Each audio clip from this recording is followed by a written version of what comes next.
ربیع الاول کی مناسبت سے اب کچھ باتیں کرنی ہیں، تو اس میں نے اپنی لکھی ہوئی کچھ چیزیں جو اقوال کی صورت میں بھی ہیں، دعا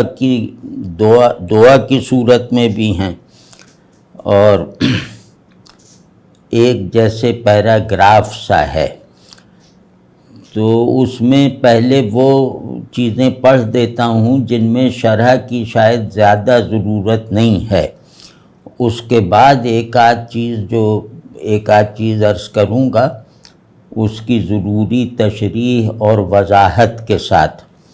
اور یہ پہلو نظر میں رکھتے ہوئے کہ اب ہم اس سے کس طرح فائدہ اٹھا سکتے ہیں۔ تو پہلے دو تین چیزیں جن کے لیے امید ہے کہ وہ واضح ہیں۔ ایک تو یہ کہ رسول اللہ صلی اللہ علیہ وآلہ وسلم سے محبت اور اتباع کے بغیر،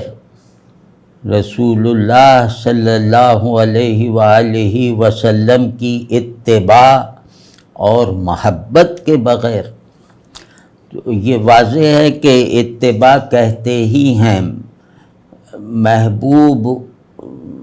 کی اتباع، وہ محبوب جس کا کہا ہوا جو ہے وہ اللہ کا حکم ہے، تو ایسے محبوب کی پیروی کو اتباع کہتے ہیں، یعنی اطاعت محبت کے ساتھ۔ اور تو اس میں یہ کہ نہ اتباع کے بغیر محبت کا دعویٰ جھوٹا ہے، اور اسی طرح اتباع سنت کا ہر دعویٰ وہ جو ہے وہ دروغ ہے اگر وہ محبت کے بغیر نہ ہو۔ تو امتی کا رسول اللہ صلی اللہ علیہ وسلم سے تعلق مختصراً ان دو بنیادوں پر ہوتا ہے، اطاعت محبت کے ساتھ اور محبت اطاعت کے ساتھ، اللہ نصیب فرمائے۔ اسی طرح نماز سے محبت اور غریبوں سے لگاؤ نہ ہو تو عشق رسول صلی اللہ علیہ وسلم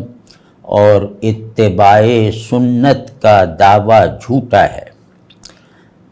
اب اس میں کوشش یہ بتانے کی ہے کہ یہ دو چیزیں، کم از کم یہ دو چیزیں ایسی ہیں کہ اگر یہ ہمیں نصیب نہیں ہیں تو ہماری محبت بھی رسول اللہ صلی اللہ علیہ وسلم کے لیے جو ہے وہ قابل اعتبار نہیں ہے، اور ہم جو ظاہری حلیے بنا کے اتباع سنت کا دعویٰ کرتے ہیں وہ بھی گویا فریب ہے۔ وہ شرطیں یہ ہیں، نماز سے محبت میں اللہ کی محبت اور رسول اللہ صلی اللہ علیہ وسلم کی محبت جمع ہے، اللہ کی محبت بطور معبود کے اور رسول اللہ صلی اللہ علیہ وسلم کی محبت اللہ کے محبوب بندے کی حیثیت سے۔ تو ہم نماز ایسی پڑھنا چاہتے ہیں کہ اللہ تو ہمارا محبوب ہے ہی، ہم اس کی حضوری کے لیے کوششیں کرتے کرتے نماز میں حالت احسان کو حاصل کرنے کی مسلسل کوشش کرتے کرتے اس کے محبوب بن جاتے ہیں۔ تو اللہ جس کا محبوب ہے وہ اللہ کا محبوب ہے۔ تو ایک تو یہ کہ نماز کے بارے میں سب جانتے ہیں کہ رسول اللہ صلی اللہ علیہ وسلم کتنی اس کو اہمیت اور مرکزیت دیتے تھے، اور بے شمار بہت سے اقوال مبارکہ ہیں جو نماز کے ساتھ آپ صلی اللہ علیہ وسلم کے طبعی تعلق پر دلالت کرتے ہیں کہ آپ صلی اللہ علیہ وسلم نماز کے بغیر گویا رہ ہی نہیں سکتے تھے، جیسے کہ اور نماز تو میری آنکھوں کی ٹھنڈک ہے، نماز مومنوں کی معراج ہے۔ تو اتنے بڑے بڑے جو وہ مقامات جو نماز کے آپ صلی اللہ علیہ وسلم نے ارشاد فرمائے ہیں، ان کو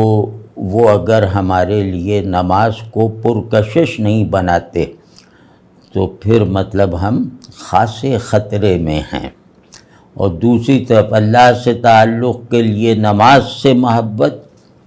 اور مخلوق سے رسول اللہ صلی اللہ علیہ وسلم کی اتباع کے مطابق تعلق کو درست رخ پر رکھنے کے لیے غریبوں سے لگاؤ۔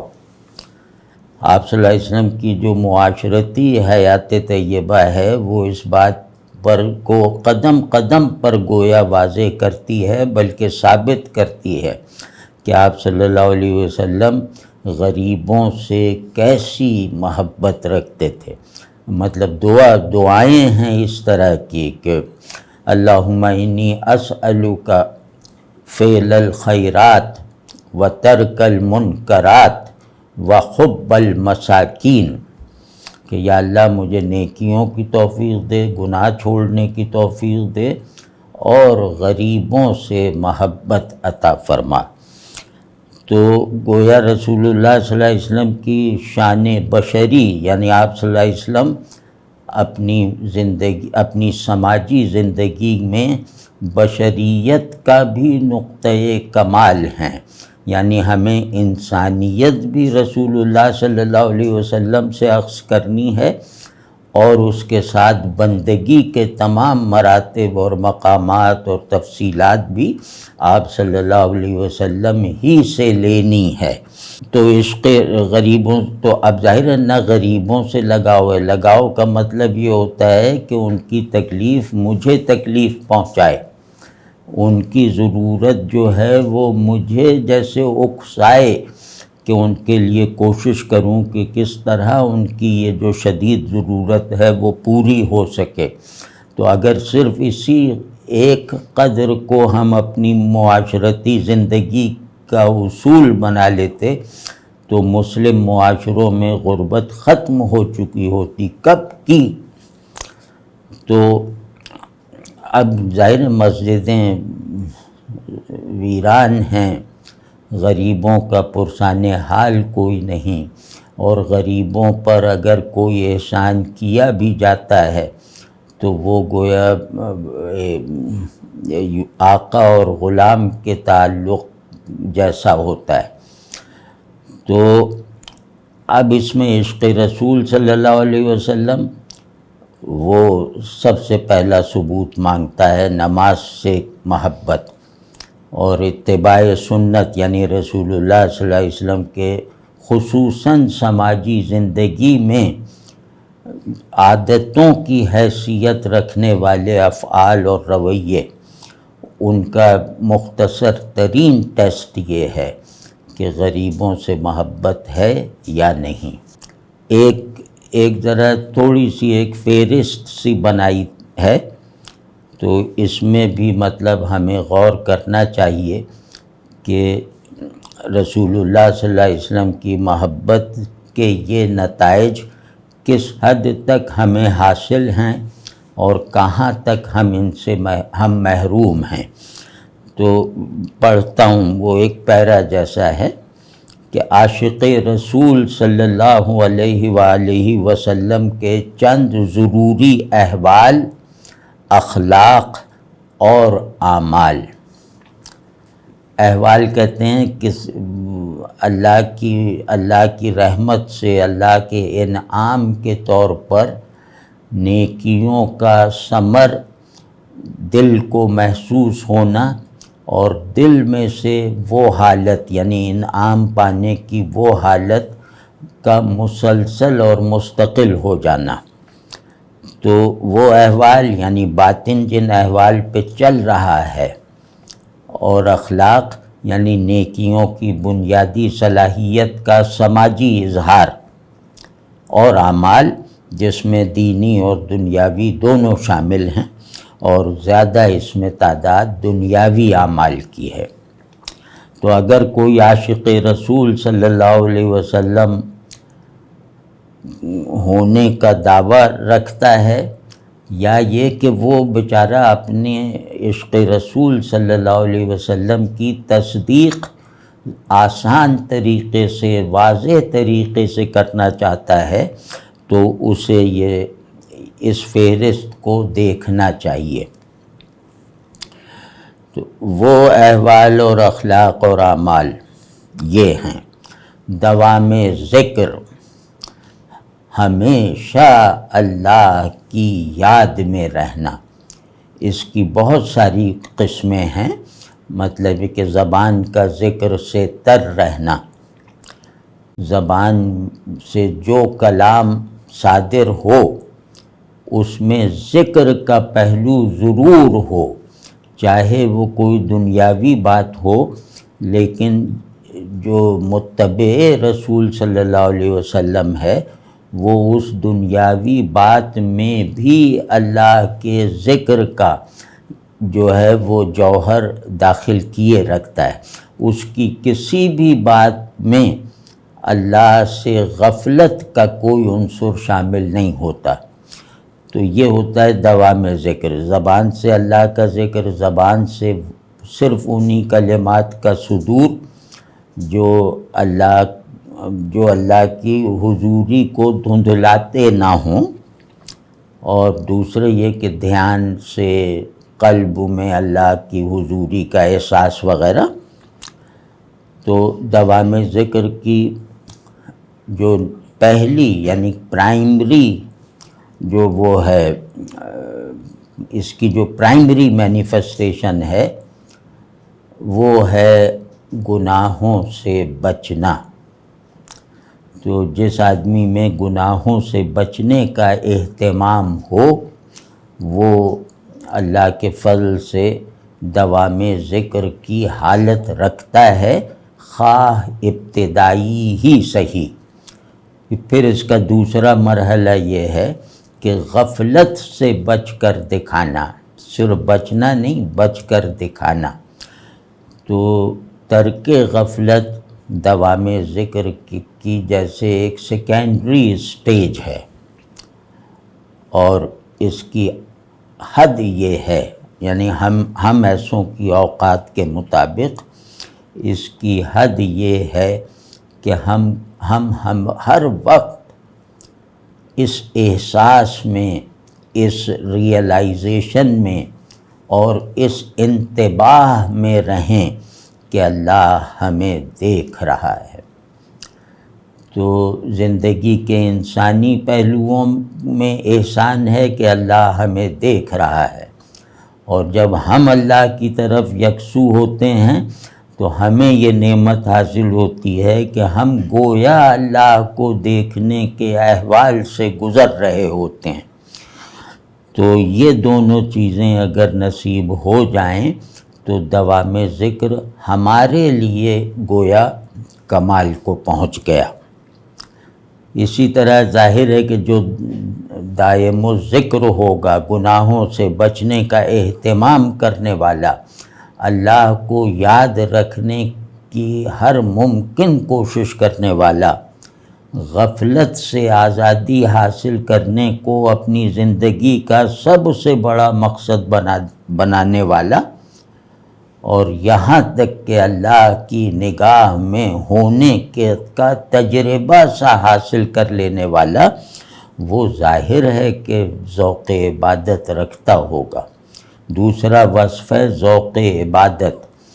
یعنی اس کی سب سے زیادہ رغبت عبادات کی طرف ہوتی ہے۔ اب عبادات کی بھی جو اصل قسم تو بہرحال نماز، تلاوت، اذکار وغیرہ ہیں، تو یہ تو جیسے حقیقی عبادتیں ہیں۔ ان عبادتوں کی طرف طبیعت میں ایک بےتاب رکھنے والا میلان اور شوق پیدا ہو جائے تو یہ ہے مطلب ذوق عبادت کا، اور یہی ذوق عبادت پھر بنتا ہے شوق اطاعت، یعنی پھر اللہ کی فرما برداری بھاری نہیں لگتی، بلکہ ایسا لگتا ہے کہ اللہ کا ہر حکم جیسے اپنے آپ کو اپنے سب سے بڑی خواہشات میں سے کسی خواہش کو پورا کرنے کا راستہ معلوم ہوتا ہے۔ تو اللہ کا ہر حکم میری بندگی کی تکمیل کی واحد جو ہے بنیاد ہے۔ تو اگر آدمی اس حال کو پہنچ جائے کہ وہ اللہ کے حکم سے تعمیر ہونا اپنی آنکھوں سے دیکھ لے اور اپنے ظاہری حواس سے محسوس کر لے، تو اب اس سے بڑھ کے بندگی کا مرتبہ کیا ہو سکتا ہے۔ تو اسی طرح رقت قلبی، اللہ سے تعلق پورے وجود کو حاصل ہے، یہ دوام ذکر ہے۔ اللہ سے تعلق پورے شعور کے ساتھ ہے، یہ ذوق عبادت ہے۔ اور اللہ سے تعلق احساسات میں مرکزی حیثیت رکھتا ہے، تو یہ رقت قلبی ہے۔ ایسے آدمی کا دل ہمیشہ نرم ہوتا ہے، ایسے آدمی کا دل اللہ کی محبت اور خشیت دونوں کو جمع کر کے ان کا حق ادا کرتا ہے۔ تو رقت قلبی، اس کا دل نرم ہوتا ہے۔ اور حب الہی، کہ یہ ممکن نہیں ہے کہ بندگی میں کوئی بھی فضیلت، دوام ذکر، ذوق عبادت وغیرہ، یہ اللہ کی محبت کے بغیر نصیب ہو جائے۔ تو اللہ سے محبت نصیب ہوگی تو دوام ذکر و ذوق عبادت وغیرہ خود بخود عطا ہو جائیں گے۔ تو حب الہی کو یوں سمجھنا چاہیے کہ حب الہی تنہائی میں بندگی کا حال ہے، اور اللہ کا خوف یہ سماجی زندگی میں بندگی کی ضرورت ہے۔ تو اسے دونوں نصیب ہیں، مجمع میں یہ اللہ سے ڈرتا ہے، تنہائی میں یہ اللہ کی طرف لپکتا ہے۔ پھر حب الہی، خوف خدا، عاجزی، یہ ممکن نہیں ہے کہ آدمی اللہ کے آگے جھکنے کا ایسا تجربہ کر لے کہ جو اس کی فطرت بن جائے، جو اس کی طبیعت، دماغ، ارادے، ذہن سب پر غالب آ جائے۔ تو بندگی کا دوسرا نام ہے عاجزی۔ تو جو اللہ کے آگے جھک کر عاجزی کی فطرت کو اپنے اندر پھر سے قبول کرتا ہے، وہ ممکن نہیں ہے کہ مخلوق میں انکسار سے نہ رہتا ہو۔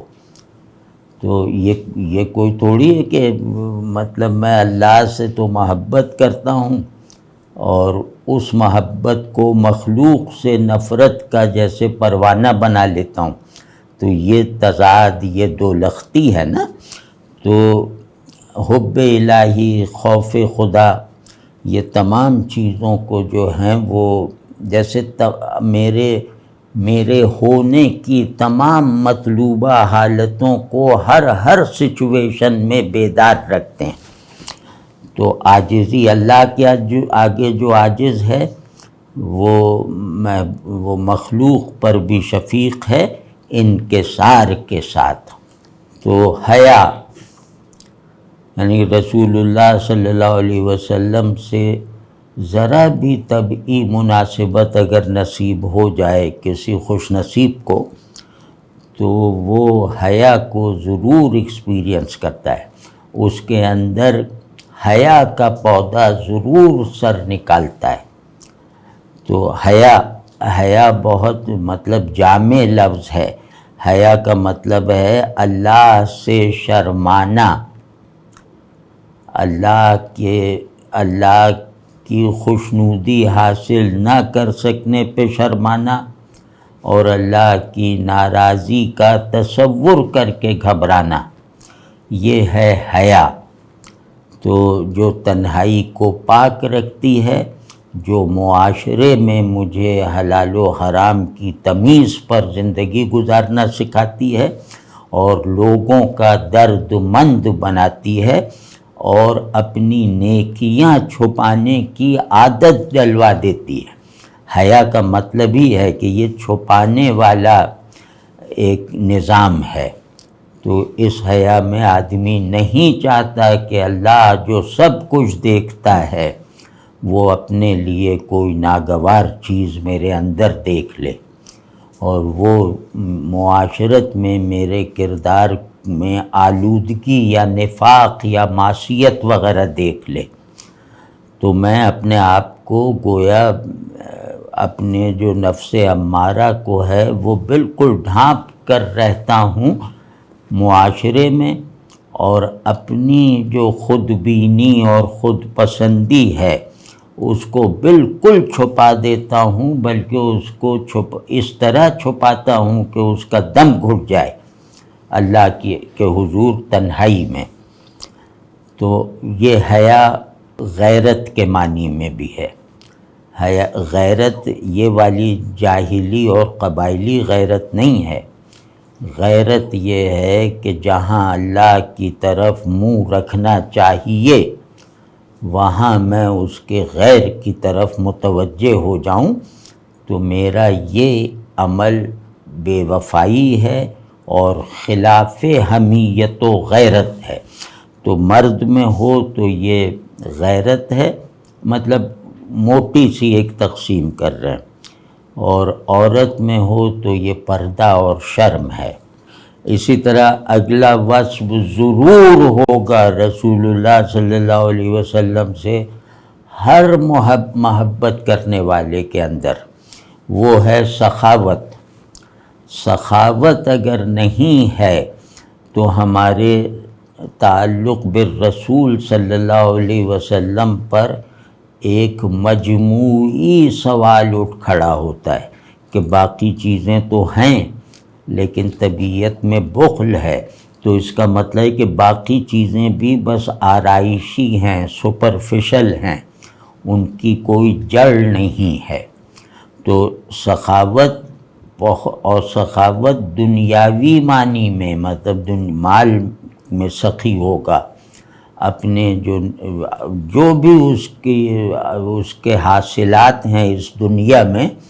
اس میں وہ سخی ہوگا، یعنی اپنے مفلس ہونے کے خوف سے سخاوت کو کم نہیں کرے گا۔ تو اس سے ظاہر ہے حب دنیا کم ہوتی ہے، اس سے غریبوں سے محبت پیدا ہوتی ہے، اس سے سماجی وجود میں آدمی ایک بہت مفید پوزیشن لینے کے قابل ہو جاتا ہے، اور اس کے ساتھ ساتھ یہ سخاوت اس کو اللہ کے آگے نثار ہونے کی قابلیت عطا فرماتی ہے۔ سخی آدمی اللہ سے بھی کہتا ہے کہ میں پورا کا پورا اپنے آپ کو پورے کا پورا آپ کی نظر کرتا ہوں، تو میں اپنی متاع وجود کو آپ کی نظر کرتا ہوں۔ تو یہ بخیل میں یہ تصور بھی نہیں آ سکتا اللہ کے حوالے سے بھی۔ اور سخاوت گھٹیا پن سے بچاتی ہے، یعنی سخی آدمی گھٹیا مفادات کا اسیر نہیں ہوتا، سخی آدمی کسی کا بدخواہ نہیں ہوتا، سخی آدمی غریبوں کی ضرورت کو اپنے آرام پر ترجیح دیتا ہے، وغیرہ وغیرہ۔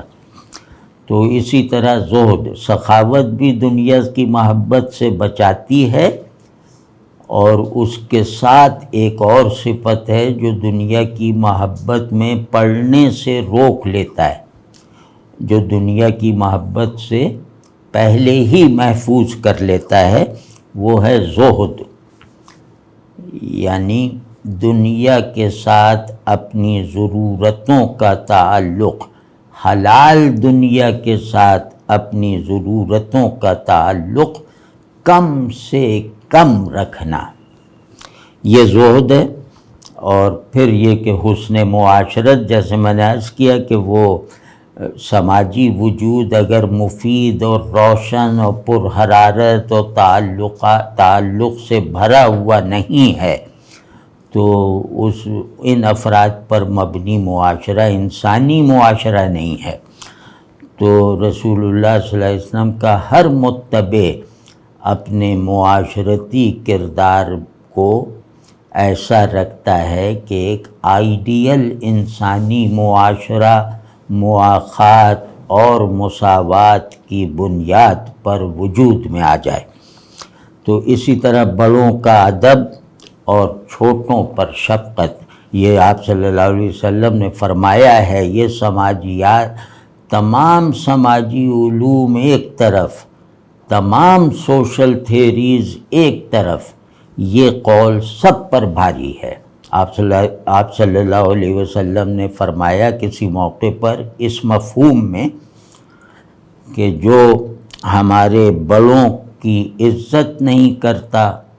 اور ہمارے چھوٹوں پر شفقت نہیں رکھتا وہ ہم میں سے نہیں ہے۔ مطلب اتنی سخت بات ارشاد فرما دی کہ وہ میری امت میں سے نہیں ہے۔ تو اب آپ سوچئے کہ یہ سماجی ہم آہنگی، سماجی توازن اور سماج ایک ایسا معاشرہ جس میں ہر فرد دوسرے کے لیے مفید ہو، وہ کیسے بن سکتا ہے؟ کتنا آسان نسخہ آپ صلی اللہ علیہ وسلم نے بتا دیا، اور مطلب آدمی یقین سے کہہ سکتا ہے، ہر آدمی جو انسانی اجتماعیت کو خیر پر رکھنے میں سنجیدہ ہو، ہر آدمی اس ارشاد کے بارے میں یقین سے کہہ سکتا ہے کہ بس یہ کر لو تو معاشرہ اپنی بہترین کنسٹرکٹ کے ساتھ وجود میں آ جائے گا، یعنی بڑوں کا ادب اور چھوٹوں، عمر میں بڑوں کا ادب اور عمر میں چھوٹوں پر شفقت۔ تو واقعی ذرا سا ہم اپنے محلے کی حد تک بھی اس کو اگر رواج دینے کی کوشش کریں تو ہمارا محلہ ساتھ والی بستیوں سے بالکل الگ نظر آنے لگے گا نئے آنے والوں کو۔ اور پڑوسیوں کا خیال، یہ معاشرت کا یہ ایک دوسرا اصول آپ صلی اللہ علیہ وسلم کی برکت سے ہمارے سامنے آیا کہ پڑوسیوں کے سلسلے میں آپ صلی اللہ علیہ وسلم جتنے حساس تھے بالکل ہر عام مسلمان جانتا ہے۔ تو اس کا سبب یہ ہے کہ پڑوسی معاشرت کی پہلی اینٹ ہے۔ معاشرت اگر ایک زنجیر ہے تو اس زنجیر کا پہلا حلقہ جو ہے وہ پڑوسی ہے۔ تو پڑوسیوں کا خیال عین اس طرح کہ ہمارا اور ان کا گھر ایک ہے، ملکیت کے فرق کے ساتھ۔ تو ہر طرح کے ضرورت مندوں کی خبر گیری، ہر طرح کے ضرورت مندوں کی، یعنی صرف یہ نہیں کہ وہ ہماری نصیحت کی ضرورت ہے، انہیں ہمارے واعظ کی ضرورت ہے، ہماری طرف سے تعلیم کی ضرورت ہے، تربیت کی ضرورت ہے، صرف اتنا نہیں ہے، یہ ہے، لیکن اس کی حیثیت اسی وقت بہت اعلیٰ ہوگی جب یہ دنیاوی ضرورت کی تکمیل کے جذبے کے ساتھ ملی ہوئی ہوگی، جب اس کا اظہار دنیاوی ضرورتوں کو پورا کرنے میں بھی ہوگا، ورنہ وعظ و نصیحت محض ایک فریب ہے۔ اور یہ جو تربیت و تعلیم اگر اس ذمہ داری سے آزاد رکھتی ہے کسی کو تو وہ وہم میں مبتلا ہے، وہ بہت زیادہ غلط فہمی کا شکار ہے، اور اس میں وہ گویا اللہ کی ناراضی کا مستحق بن رہا ہے کہ صرف میں نصیحت کروں گا۔ ارے دوسرے کو نصیحت کی ضرورت ہوگی، لیکن یہ کہ اس کو کچھ گھر میں ضرورت ہے، اس کو غلہ چاہیے، اسے کپڑا چاہیے، تو میں کسی کی آخرت کی ضرورت پوری کرنے پر پورے جذبے کے ساتھ ہمہ وقت تیار رہتا ہوں،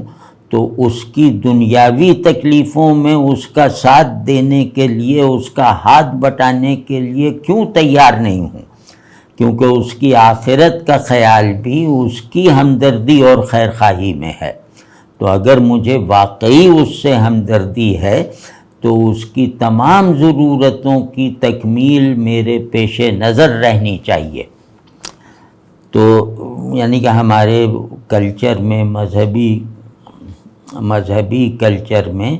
یہ بہت بڑی کمی رہ گئی ہے کہ جو واعظ کہنے والا ہے، جو نصیحت کرنے والا ہے، وہ دنیا نہیں دیتا، وہ دنیا رکھنے کے باوجود دنیا دیتا نہیں ہے۔ الا ماشاءاللہ بہت سے لوگ ہیں جو ایسا کرتے ہیں، مطلب کچھ لوگ ہیں، لیکن یہ ہمارے جیسے کلچر سے باہر کی چیز ہے، مذہبی کلچر سے باہر کی چیز ہے۔ کہ ایک صاحب کو میں اپنے یہاں دعوت تقریر دوں کہ بھئی آپ آ کے ذرا لوگوں کو سمجھائیے، تو وہ یہاں آئیں، اب جس کام کے لیے ان سے درخواست کی گئی ہے وہ کام بہت احسن طریقے سے کریں، اور جاتے جاتے جو حاضرین میں انہیں غریب اور کمزور لوگ نظر آئیں، ان کو ایک طرف جا کر ان کی خدمت کر دیں۔ تو یہ حق نہیں ہے کسی بھی مجمع میں جانے کا اگر آپ واپسی میں کچھ غریبوں کی مدد کر کے نہیں آتے، تو یہ بہت ضروری ہے۔ اسی طرح وہ آ گیا حیا عورتوں کے لیے، حمیت مردوں کے لیے۔ حمیت کس لیے ضروری ہے؟ کیونکہ ہمارے دین کا ایک بہت اصولی مطالبہ ہے۔ اصولی مطالبے کا مطلب یہ ہے کہ دیگر احکام کی تعمیل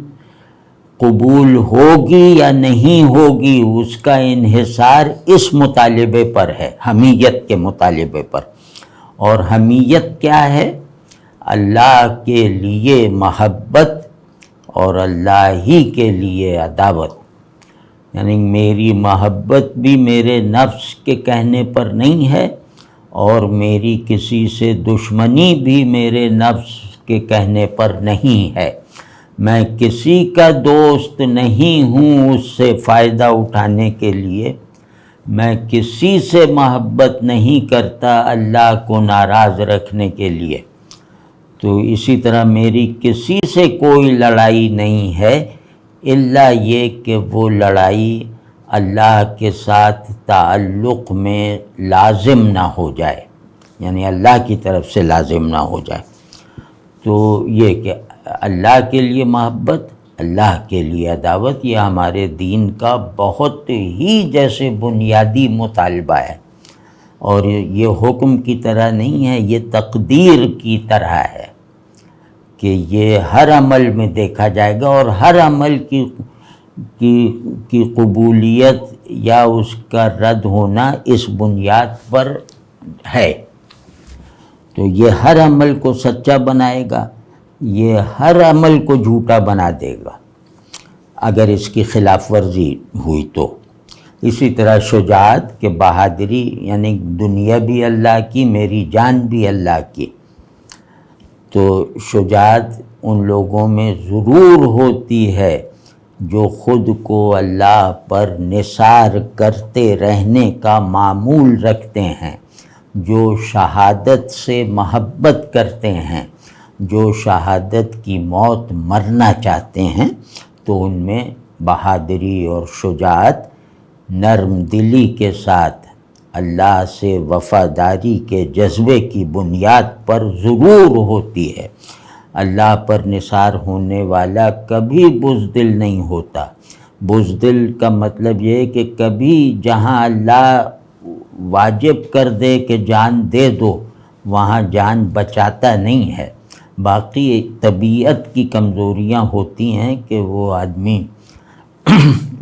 کچھ باتوں پہ گھبرا جاتا ہے، کچھ چیزوں سے ڈر جاتا ہے، لیکن یہی آدمی موقع آئے تو ان چیزوں سے ڈرتے ہوئے بھی ان سے بھاگتا نہیں ہے، ان سے مقابلہ کرتا ہے۔ تو وہ جو طبعی کمزوری یا وہ ہے مطلب طبیعت میں اس طرح کا ہونا یہ مضر نہیں ہے،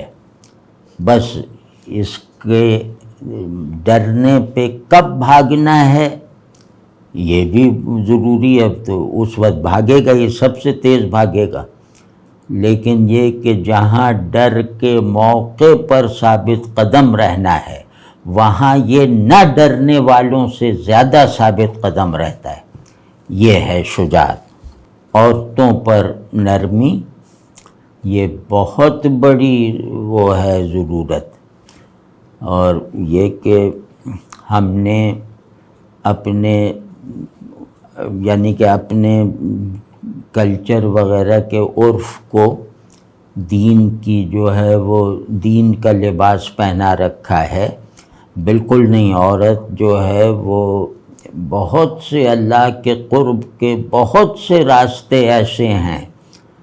جہاں عورت جا سکتی ہے، ہم نہیں جا سکتے۔ اللہ سے محبت کی بہت سی صلاحیتیں ایسی ہیں جو ہمارے اندر کوشش کے باوجود نہیں پیدا ہو سکتی، اس کی ایک تفصیل ہے۔ بہرحال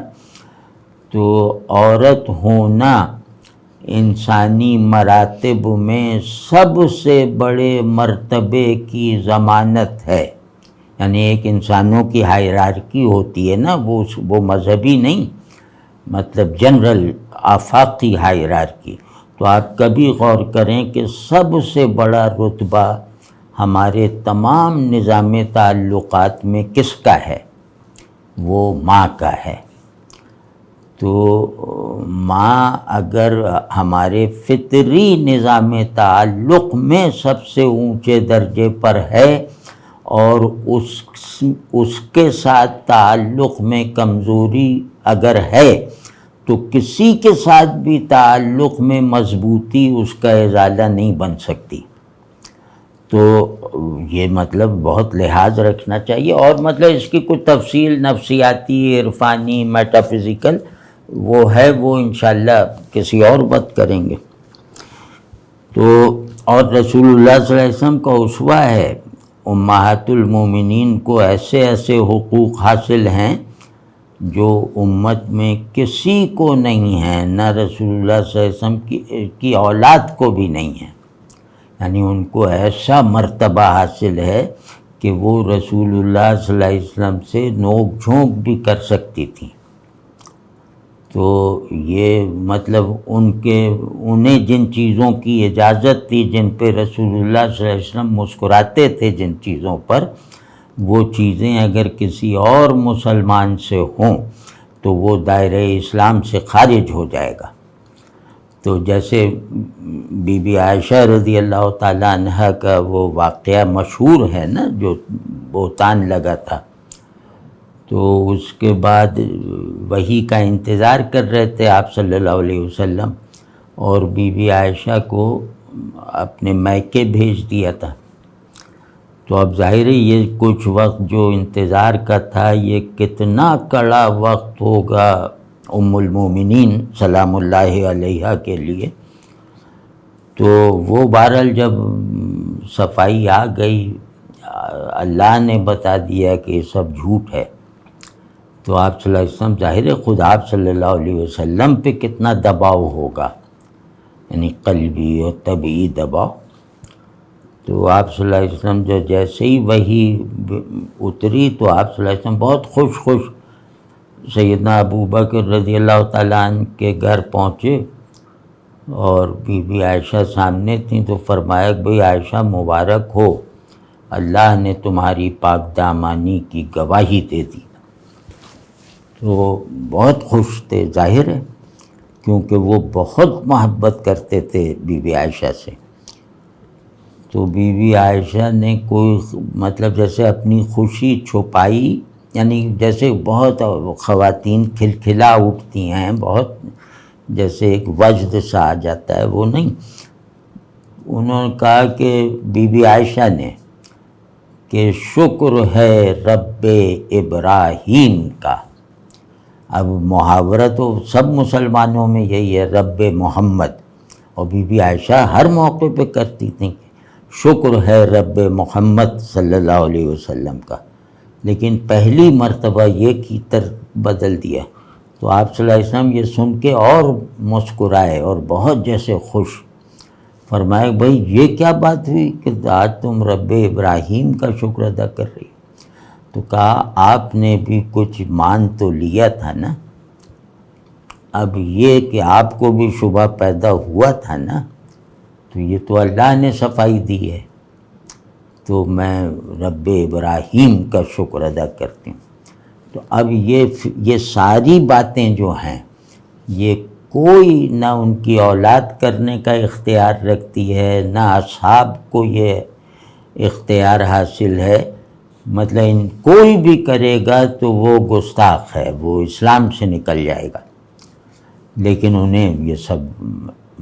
آزادی حاصل تھی۔ تو یہ رسول اللہ صلی اللہ علیہ وسلم کی دی ہوئی آزادی تھی، تو پھر ہم آپ کیا ہیں؟ تو فضولیات سے پرہیز، جس کو بھی رسول اللہ صلی اللہ علیہ وسلم سے محبت ہے وہ لا یعنی کاموں اور لا یعنی باتوں سے بچ کر رہے گا، یعنی اس کے ہر بات، اس کے ہر کام میں دنیاوی فائدہ اخروی مفاد کے تحت ہوگا، یعنی اس کا ہر کام دنیا میں مفید ہوتے ہوئے آخرت میں بھی اس کے حق میں کم از کم رکاوٹ نہیں بنے گا۔ تو یہ ہے فضولیات سے پرہیز، شکر گزاری، یہ سب ظاہر ہے واضح ہے کہ شکر گزاری، جس کو رسول صلی اللہ علیہ وسلم سے محبت، جس کو اللہ سے محبت، جس کو غریبوں سے محبت، جس کے دل میں نرمی ہے، جس کے اندر جو ہے وہ توکل وغیرہ ہے، تو وہ ہر صورت میں شکر گزار ہوتا ہے، اس کے لیے شکر اور صبر کا ذائقہ ایک ہو جاتا ہے، اسباب مختلف رہتے ہیں۔ تو اسی طرح انصاف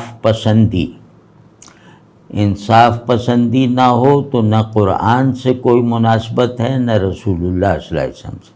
یعنی گواہی سچی دو چاہے اپنے نفس کے خلاف جائے، کسی سے جھگڑا ہو تو اپنی غلطی پہلے دیکھو، غرض اس طرح سے بیٹے کا کسی دوسرے پڑوسی سے لڑائی ہوتی ہے تو اس وقت باپ بن کے نہ سوچو۔ تو یہ جو انصاف پسندی ہے نا، یہ اللہ سے وفادار اور رسول اللہ صلی اللہ علیہ وسلم کی اتباع سے تربیت پانے والے نفس کا خاصہ ہے، یعنی انصاف کا ضد ظلم ہوتا ہے۔ اور علم دوستی، مطلب آپ صلی اللہ علیہ وسلم سے کسی بھی طرح کی مناسبت اگر جیسے طبعی ہو، قلبی ہو، بے اختیار کر دینے والی ہو، تو ایسے آدمی علم دوست ہوتا ہے، یعنی ایسا آدمی حریص ہوتا ہے کہ وہ اپنے معرفت الہی میں اضافہ کرے، دنیا کی چیزوں کو کھنگال کر، دنیا کی تمام چیزوں کو کھنگال کر ان کی حقیقت تک پہنچنے میں محنت کرتا رہے، تاکہ اسے اللہ کی معرفت میں بھی ترقی نصیب ہو۔ تو یہ وہ ہیں جو بھائی، اور خاص طور پہ ہماری صورتحال میں نے کچھ بڑے اوصاف کا ذکر نہیں کیا، وہ ایک وجہ سے کہ صبر، استقامت وغیرہ، توکل، قربانی، یہ اللہ سے تعلق کے مظاہر ہیں۔ تو اب اس میں ہمیں دیکھنا چاہیے کہ اس میں سے کتنی چیزیں اللہ کی مہربانی سے ہمیں نصیب ہیں اور کتنی چیزیں ایسی ہیں جو ہماری غفلت کی وجہ سے فی الحال ہمیں حاصل نہیں ہیں۔ ان میں سے ہر چیز فوراً حاصل ہو سکتی ہے، اگر فی الحال نہیں ہے تو فوراً ہو سکتی ہے، اس اعتماد کے ساتھ جو ہے وہ اس خود کو اس فہرست کے مطابق رکھنا چاہیے۔ رسول اللہ صلی اللہ علیہ وسلم سے رسول اللہ صلی اللہ علیہ وسلم کی دعاؤں سے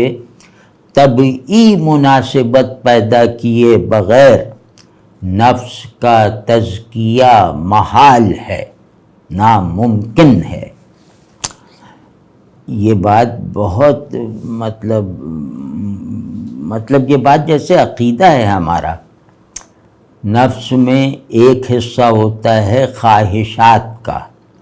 نفس کی سب سے جو طاقتور چیزیں ہیں وہ خواہشات کی شکل میں ہیں، شہوات کی صورت میں ہیں۔ تو وہ جو خواہش کے درجے پر اگر ہم رسول اللہ صلی اللہ علیہ وسلم کی خواہشات سے مناسبت نہیں پیدا کریں گے تو ہمارے نفس کا تزکیہ کسی دوسرے ذریعے سے نہیں ہو سکتا۔ لیکن رسول اللہ صلی اللہ علیہ وسلم کی دعاؤں کی یہ تاثیر ہے کہ اگر ہم اس پہلو سے دیکھیں کہ آپ صلی اللہ علیہ وسلم اللہ سے کیا مانگتے ہیں، اور جو مانگتے ہیں اس کی ایک فہرست ہے، اس فہرست میں زیادہ انہماک اور الہا اور گریہ و زاری کے ساتھ کیا مانگتے ہیں، تو اس میں آپ صلی اللہ علیہ وسلم کے اللہ سے جو طلب ہے اس میں ترجیحات قائم ہو جاتی ہیں، اور پھر مانگنے کے لیے کس چیز کو وسیلہ بناتے ہیں، ہے نا، وہ سب دینے والا ہے، ہم اپنی ہر چیز میں اس کے محتاج ہیں۔ وہ چاہے نبی کو اس محتاجی کا شعور اور احساس اور مشاہدہ زیادہ اللہ دے دیتا ہے نا۔ تو اب ہمیں یہ دیکھنا ہے کہ وہ جو ہم اللہ سے جو کچھ مانگنا چاہ رہے ہیں تو اس کی شان کے مطابق تھوڑا اس کی ثنا کریں، اپنے لفظوں کو ایسا بنائیں کہ جن کو وہ پسند فرما لے، اس کے آگے اپنے آپ کو زیادہ سے زیادہ محتاج بنا کر پیش کریں تاکہ اسے رحم آ جائے وغیرہ وغیرہ۔ تو وہ جو دعا کا مقدمہ کیسے تیار کرتے ہیں، دعا کی تزئین کیسے کرتے ہیں، اپنی بندگی کو اس کی حقیقت کے ساتھ ایکسپریس کس طرح کرتے ہیں، اور اللہ کی معبودیت، حاکمیت وغیرہ کے سے مطابقت رکھنے والے کلمات کیا استعمال کرتے ہیں، تو یہ ہر آدمی دیکھ سکتا ہے، ہر آدمی جان سکتا ہے۔ آپ صلی اللہ علیہ وسلم کی تقریباً تمام دعائیں جو ہیں وہ کتابوں میں ہیں۔ تو اب اس میں اگر میں یہ دیکھوں کہ آپ صلی اللہ علیہ وسلم نے کن خواہشات کو دعا میں نہیں اظہار کیا، یعنی اللہ سے کیا چیزیں نہیں مانگی، یعنی انسانوں میں لازماً پائی جانے والی خواہشات میں آپ صلی اللہ علیہ وسلم نے کن خواہشات کو نظر انداز فرما دیا۔ تو اگر ہم اتنا بھی کر لیں نا کہ جس خواہش کو رسول اللہ صلی اللہ علیہ وسلم نے اللہ کے آگے عرض نہیں کیا، تو اس کا مطلب ہے کہ وہ خواہش بہت بیکار ہے، مطلب اس خواہش کی کوئی حیثیت نہیں۔ ان خواہشات کو جن کے ہم عادی ہیں، ان خواہشات کو اللہ کے حضور میں اپنی ضرورت بنانے سے آپ صلی اللہ علیہ وسلم نے نہ صرف وہاں جو ہے وہ اجتناب کیا، بلکہ اپنی بشری زندگی کو جن خواہشات و پسند ناپسند پہ چلایا، وہ بھی ان خواہشات کی پرچھائی سے بھی پاک ہیں۔ اب ایسی کچھ خواہشات ہم اگر آپ صلی اللہ علیہ وسلم کی دعاؤں سے خارج پائیں اور کبھی نہ مانگی ہو آپ صلی اللہ علیہ وسلم نے اس کی تکمیل، تو وہ رکھنا بے وفائی ہے، اور وہ رکھنا اللہ سے محبت ہمیشہ کے لیے ڈسکوالیفائی کرنے کا ثبوت ہے۔ وہ رسول اللہ صلی اللہ علیہ وسلم کی اتباع کے جھوٹے ہونے پر تصدیق کی مہر ہے کہ اگر ہم ان خواہشات کو پالیں،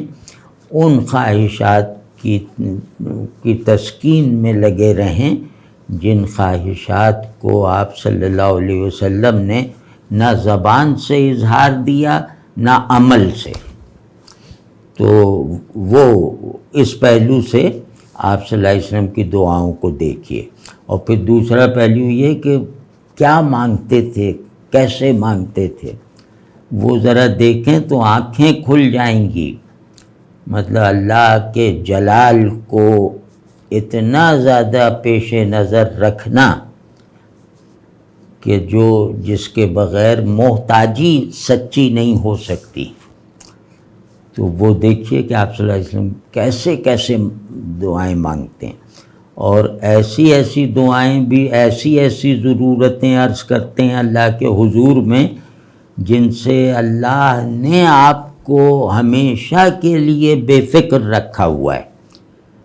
کہ یا اللہ میں جنت چاہتا ہوں، یا اللہ میں جہنم سے بچنا چاہتا ہوں، یا اللہ جنت دینا، جہنم سے محفوظ رکھنا۔ اب نعوذ باللہ من ذالک، اس دعا پہ جو آمین کہہ دے، آپ صلی اللہ علیہ وسلم دعا فرما رہے ہوں تو جو آمین کہہ دے وہ بدترین مخلوق ہے، وہ اللہ کے غضب کا مستحق ٹھہرے گا جو اس دعا پہ رسول اللہ صلی اللہ علیہ وسلم سے سن کے پیچھے کھڑا ہو کے آمین کہے گا۔ تو آپ صلی اللہ علیہ وسلم کو تو یہ جاننا، ماننے کی حد تک واجب تھا